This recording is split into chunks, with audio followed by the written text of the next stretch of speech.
Anda masih menyaksikan Breaking News TV One pemirsa. Hari ini rencananya pada pukul 11 waktu Indonesia Barat, Presiden Turki yakni Recep Tayyip Erdogan ini akan tiba di Istana Kepresidenan yang ada di Bogor, Jawa Barat untuk melakukan pertemuan langsung sekaligus pertemuan bilateral bersama dengan Presiden Indonesia yakni Prabowo Subianto. Sejumlah persiapan sedari tadi kami pantau ini sudah mulai terlihat terutama dari kawasan Istana Bogor, Jawa Barat untuk menyambut langsung kedatangan dari Presiden Turki tersebut. Presiden Turki rencananya akan berada di Indonesia selama 2 hari, tepatnya tiba kemarin petang di tanggal 11 Februari 2025 dan juga hingga hari ini pemirsa tanggal 12 Februari 2025 sebelum nanti setelah pertemuan dengan Presiden Prabowo Subianto, Presiden Turki Erdogan akan kemudian bertolak menuju ke negara lainnya yakni tepatnya negara Pakistan.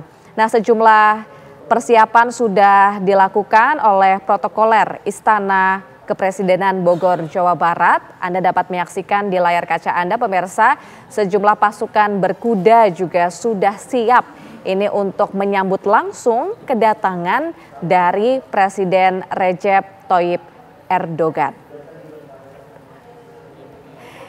Ya, Presiden Erdogan ini akan bertolak dari hotel tempat ia menginap di kawasan Mega Kuningan, Jakarta, langsung menuju ke Istana Bogor dan terlihat pemirsa pasukan berkuda dengan seragam bernuansa merah putih ini sudah siap di posisinya untuk menyambut kedatangan Presiden Turki. Nah, sembari kita menunggu detik-detik kedatangan Presiden Turki di Istana Bogor, saya akan kembali mengajak berbincang Mas Pizarro Ghazali selaku pemerhati Timur Tengah. Mas Pizarro, ini Presiden Erdogan ini kan sudah menjadi pemimpin di Turki selama 1 dekade atau 10 tahun terakhir menjadi presiden. Sebelumnya juga sempat menjadi Perdana Menteri. Itu artinya Presiden Erdogan ini adalah tokoh yang kuat ya di politikan tidak hanya di Turki, tapi juga di dunia internasional begitu, di dunia. Nah, sebenarnya adaptasi seperti apa sih yang kemudian bisa ditiru ya dari kepemimpinan Presiden Erdogan sendiri? Iya, Turki ini sebenarnya secara kapasitasnya kan middle power ya, Mbak India. Tapi dia menempatkan gaya diplomasinya seperti negara superpower loh, ya kayak gitu. Menurut saya ini yang perlu kita tiru ya, yang perlu kita contoh. Kita lihat aja bagaimana dia bisa menekan Putin ya. Presiden Putin ini kan bukan sembarangan ya, dan dia anggota NATO. Turki yang NATO didirikan memang sejarahnya itu karena memiliki problem dan untuk melawan Uni Soviet. Tapi bagaimana dia bisa berselancar dengan sangat baik ya ke Amerika, ke Cina, ke Rusia ya, dan juga ke Arab Saudi dan lain sebagainya. Kejatuhan rezim Bashar Assad ya di Suriah menurut saya itu tidak lepas dari peran Turki yang berhasil menundukkan Presiden Rusia Vladimir Putin untuk tidak terlalu banyak cawe-cawe di Suriah. Ya, karena Turki ini sangat dekat dengan Putin dan dia juga menengahi kesepakatan negosiasi gandum antara Ukraina dengan Rusia yang sedang terlibat perang. Yang sebenarnya itu dicoba dilakukan oleh Indonesia tapi kan tidak berhasil. Ya, tetapi ini bisa dilakukan oleh Erdogan ya seperti itu dan dia berani menekan. Akhirnya Bashar Assad misalkan yang selama ini didukung oleh Putin tiba-tiba itu kan jatuh karena kan Putin ya itu udah menarik diri untuk tidak lagi mendukung kekuasaan Bashar atas bisikan Erdogan karena dia terlibat dalam Astana Talks ya di mana ada 3 negara Turki, Iran dan Rusia yang merumuskan bagaimana konsep gencatan senjata dan perdamaian di Suriah ya seperti itu. Kemudian dia juga berani vokal ya, dia misalkan tidak takut menjamu Hamas ya di Ankara ya. Hamas setelah gencatan senjata itu dijamu oleh Turki. Betul. Ya sebagai kelompok perlawan di mana negara-negara lain itu masih takut gitu ya, masih tidak terlalu berani. Tapi itu tidak bisa tidak dilakukan oleh Turki karena bagaimanapun front terdepan perlawanan terhadap genosida penjajah Israel di Gaza yaitu Hamas. Ya. Maka itu yang dilakukan dengan mencoba melakukan hubungan yang sangat interaktif dengan Hamas untuk bagaimana genosida ini di Gaza itu berakhir. Ya, bahkan kemarin sebelum memulai rangkaian kunjungan ke luar negeri ini kan Presiden Turki juga dengan tegas ya menolak usul dari Presiden Donald Trump, Presiden Amerika Serikat yang ingin merelokasi warga Palestina dari Gaza ya. Iya. Itu juga cukup benar nih ya. Iya, dan ini dikatakan ya pada level pemimpin Turki, parlemen. Saya beberapa kali ketemu parlemennya ya. Parlemennya Turki, partai-partainya itu seragam gitu secara pemikiran. Di Turki walaupun ada oposisi ya, tetapi dalam konteks penjajahan Zionis itu mereka punya pemikiran yang sama. Dan Erdogan berkali-kali dalam konteks penjajahan di Palestina dan genosida yang dilakukan oleh Israel di Gaza, dia berkali-kali kan tuh speak up, ya, berdialog ya, dan bahkan Menlunya Hakan Fidan itu sangat aktif menggalang opini global ya untuk menghentikan kekerasan yang terjadi di Palestina. Ya. Dan ini bukan baru kali ini dilakukan oleh Erdogan, bahkan sudah sejak lama. Dia berinteraksi dengan Qatar, berinteraksi dengan Arab Saudi, berinteraksi dengan Rusia, Cina, Amerika, dan lain sebagainya. Dan dia berani berdiri tegak ya di depan Donald Trump. Bahkan ketika Donald Trump di periode pertama, makanya tidak aneh. Donald Trump itu walaupun dia punya perbedaan pandangan, dengan Erdogan dia mengatakan, he is my friend. And he is the smart guy. I know Erdogan, ya, dia tahu betul bagaimana sebenarnya kapasitas geopolitiknya Erdogan. Nah ini menurut saya kita punya juga konstitusi yang sangat jelas melawan penjajahan. Ini kita juga harus menaikkan postur diplomasi geopolitik kita. Ya kalau Turki berani dia dengan megapon diplomasi ya, diplomasi yang sangat vulgar, dia mengkritik Dewan Keamanan PBB, mengkritik Amerika dan lain sebagainya. Ini sebenarnya juga bisa dilakukan oleh Indonesia. Menurut saya itu salah satu inspirasi ya yang bisa kita lihat. Ya Erdogan kita lihat ya di umur yang sudah tidak lagi muda, tapi dia aktif melakukan mobilisasi diplomasi ya ke berbagai tempat ya, bahkan di Turki itu ada semacam agenda diplomasi tahunan yang mengundang pakar-pakar, mengundang ahli-ahli geopolitik untuk berbicara mengenai perdamaian dunia yang ada di sana. Bahkan ketika saya di Anadolu itu ada Istanbul Photo Award, Mbak Indi ya. Apa itu? Istanbul Photo Award itu pameran mengundang jurnalis dari seluruh dunia untuk memberikan foto terbaiknya tentang situasi global pada hari ini. Dari ketidakadilan global, dari masalah kelaparan global, masalah kemudian kezoliman, kemanusiaan dan lain sebagainya. Dan itu dia mengundang juri-jurinya dari Prancis, dari Inggris, dari Amerika, dan hasil-hasil dari pameran foto itu, kiriman foto itu nanti dibikin pameran di negara-negara yang membiayai konflik.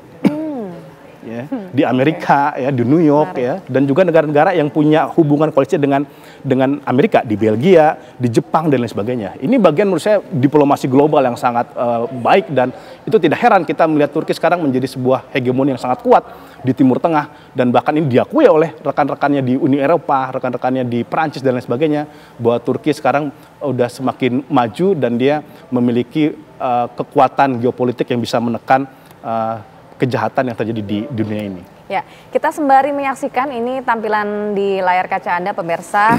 Tadi baru saja iring-iringan kendaraan yang ada di sekitar hotel tempat Presiden Turki menginap ini sudah bertolak ya, nampaknya akan langsung menuju ke Istana Bogor, Jawa Barat.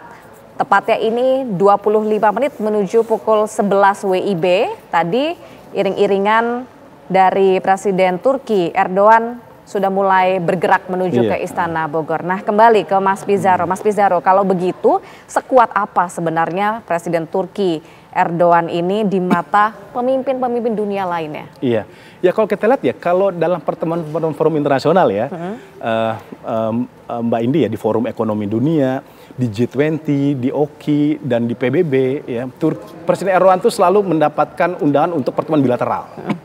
Yang bahkan ini bukan dilakukan oleh sekedar negara muslim, tapi negara-negara yang punya pandangan berbeda dengan diplomasi Turki, kayak Prancis, ya, Emmanuel Macron, ya, kemudian juga Perdana Menteri Inggris juga, dan beberapa negara-negara yang lainnya, bahkan Yunani yang punya hubungan konflik dengan Turki itu juga dia melakukan pertemuan dengan Presiden Erdogan. Ini kan membuktikan bahwa ya, Erdogan itu sangat dihormati oleh negara-negara lain ya.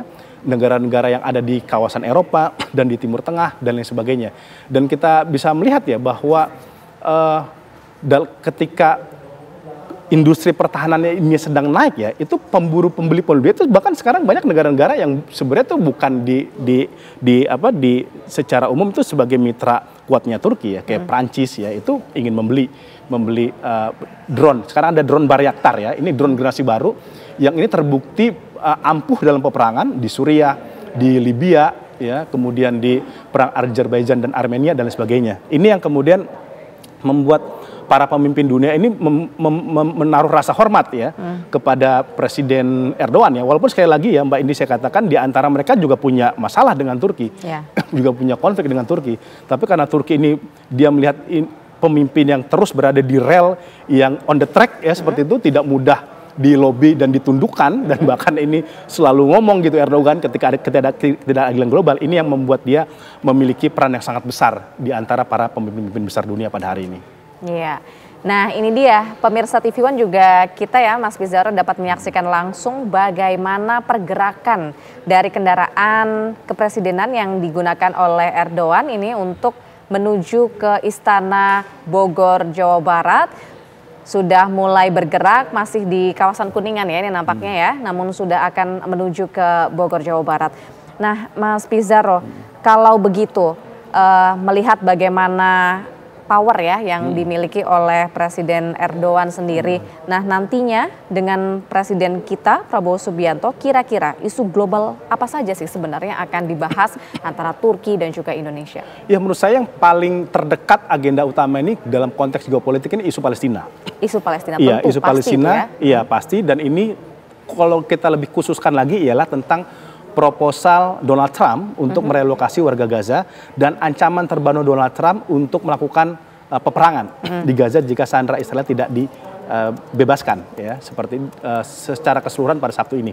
Ini menurut saya akan menjadi titik kritis ya, dialog antara Presiden Erdogan dengan Presiden Prabowo dalam konteks geopolitik. Kemudian juga soal masa depan Suriah ya.